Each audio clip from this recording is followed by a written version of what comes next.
Hi friends, எனது பேர் ஜெயம்.கே. ராஜ். நான் 10ஆம் வகுப்பு படிக்கிறேன். இப்போ இன்னைக்கு குழந்தைகளுக்காக கிளாஸ் நடத்தியிருந்தாங்க. அதில் பவர் ஆஃப் பிரெயின் அப்படின்னு சொல்லி நடத்தியிருந்தாங்க. அதில் நான் தெரிஞ்சுக்கிட்டதெல்லாம் என்னன்னா, my brain my super power அப்படின்னு இப்போ என்னால் முடியலன்னு நினச்சிங்கன்னா அந்த இதை சொல்லியிருக்காங்க. அதுக்கப்புறம் பார்த்தீங்கன்னா லிமிட்டிங் பிலீஃப். இப்போ இது என்னால் முடியாது, எதையும் செய்ய முடியல அப்படின்னு நினச்சிங்கன்னா எதுவுமே செய்ய முடியாது. இப்போ என்னால் செய்ய முடியும், எதுவுமே என்னால் செய்ய முடியும், எல்லாமே என்னால் சாதிக்க முடியும் அப்படின்னு நினச்சிங்கன்னா உங்களால் எல்லாமே முடியும் அப்படின்னு சொல்லியிருந்தாங்க.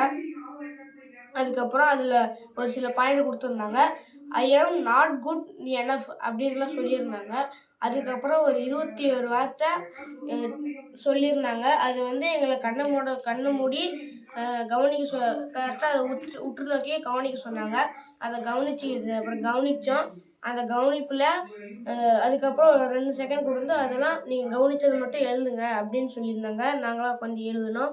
அதுக்கப்புறம் பார்த்தீங்கன்னா அதில் கொடுத்துருந்த வார்த்தைகள்லாம் என்னன்னா, me and mare, Thailand, Dylan, tone, mango, lion, camera, gun, pancake, M Asia, pocket, வீட்டு name, Bru coffee, Philips light bulb, time, wall, squid game, neighbour, கிர்கிர் அப்படின்னு சொல்லி ஒரு 20 வார்த்தை போட்டிருந்தாங்க.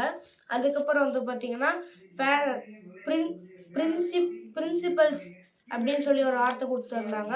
அதுக்கப்புறம் அதில் பார்த்தீங்கன்னா இ கேப் லெஃப்ட் அப்படின்னு சொல்லியிருந்தாங்க. அதுக்கு அந்த இ கேப் லெஃப்ட்டுக்கு அர்த்தம் என்னன்னா, ஈக்கு பார்த்தீங்கன்னா எமோஷன், சிக்கு பார்த்தீங்கன்னா கலர்ஃபுல், ஏக்கு பார்த்தீங்கன்னா ஆக்ஷன், பிக்கு பார்த்தீங்கன்னா பிரிசர், எல்க்கு பார்த்தீங்கன்னா லிங்க், ஈக்கு பார்த்தீங்கன்னா எக்ஸிகர்ஷன், எஃப்க்கு பார்த்தீங்கன்னா ஃபன்னி, டீக்கு பார்த்தீங்கன்னா த்ரில்லிங் இப்படிலாம் சொல்லியிருந்தாங்க. அதுக்கப்புறம் சூப்பர் பிரெயின் யோகா அதை பற்றிலாம் சொல்லியிருந்தாங்க.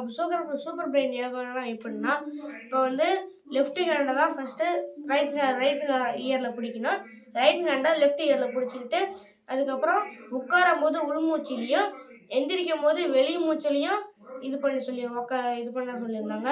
அதுக்கப்புறம் குதியங்காலம் ரெண்டுத்தையும் சேர்த்து வச்சு செய்ய சொல்லியிருந்தாங்க.